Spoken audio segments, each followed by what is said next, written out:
I loved this movie. Oh, thank Really? you. Yeah, it's... Why did you like it? No, I'm just kidding. Just interview me. I'll break it down after the interview. Yeah. Tell me, what was your favorite part? What made you go to this film? Was it him? Obligation. Did somebody pay you? Yeah, I bet. How much? Oh my gosh. Kathryn, can you talk to me a little bit about getting into the headspace of Lisa, who very much feels like a character pulled from a John Waters movie and kind of dropped into a John Hughes movie? I love that. I love that. That's great. So how did I do it? How did I get in the headspace for it? That's a good question. I had no idea what to do every day. I had an idea, but it was wrong. I actually read the script and thought that she was quiet. She is a quiet girl at first, as you see in the movie, dealing with grief. Nobody's listening to her. But I really thought that I was the straight guy and Cole was the funny one, because if you read the script, he is the funny one. But then he doesn't talk when we film the movie. So it's crazy how script to screen is it's a process of finding it. So I found a lot of it in her characters, in my character's vanity, like how her hair is, her wardrobe transformation. And honestly, it was all on the page. And Zelda let me try things, and Cole was always down to try things. And I think in this kind of movie, if you say yes, you just have to try it all. You have to go for it. You can't hold back. And I don't think I held back in this movie. I don't think you did either. No. And it was great. Thank you. And then, Cole, you bring so much pathos and comedy to a role where you don't speak.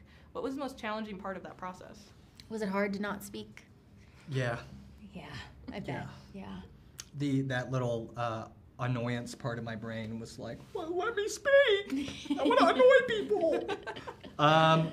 No, I know I've said this a couple times, but when I was growing up, I mean, I was a big monster movie guy, and I was a big practical effects guy. And I think when I read this script, Zelda and I had been trying to figure out a project to do together for a long time, and she was already attached to it, and I kind of hit all of the checkboxes for me, where I really got this. I know this feels like a love letter to the 80s and to this kind of nostalgic film that we grew up on, but really, for me, it was a high five to like my 10-year-old Cole, who's just been grappling with like, this is the kind of stuff you want to do.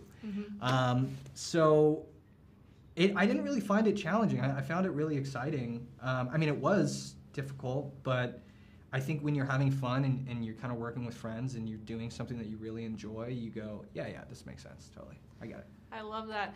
And then I love how weird you got in this movie, and now I just want to see you get super weird as Cassie Lang. Is there anything you'd like to explore, kind of taking from Lisa Frankenstein experience, that you'd like to explore with Cassie Lang in the future, given kind of how weird her upbringing was? It's a great question. You know, I did this movie right after Ant-Man, and I actually asked Paul his advice on it, and it was great advice. He said, if you think that no one else can play a role except you, and you can do your best to elevate a character or a story, you should do it. And I was like, yeah, there's nobody crazy enough to do this Lisa Frankenstein role. So I think I learned that. And, you know, Cassie Lang in Ant-Man, she's someone's daughter. So I'd like to see who she is as her own little adult. But we'll find out. Who is that girl? Maybe she's crazy. Maybe she's not. I'm not feeling Lisa vibes from Cassie. So we'll table that. That's fair. I don't know if there's going to be another character that has Lisa vibes. No, I hope not. Thank you guys for talking to me today. Like I said, this movie is fantastic, and I cannot wait for more people to see it. That's very appreciate sweet. that.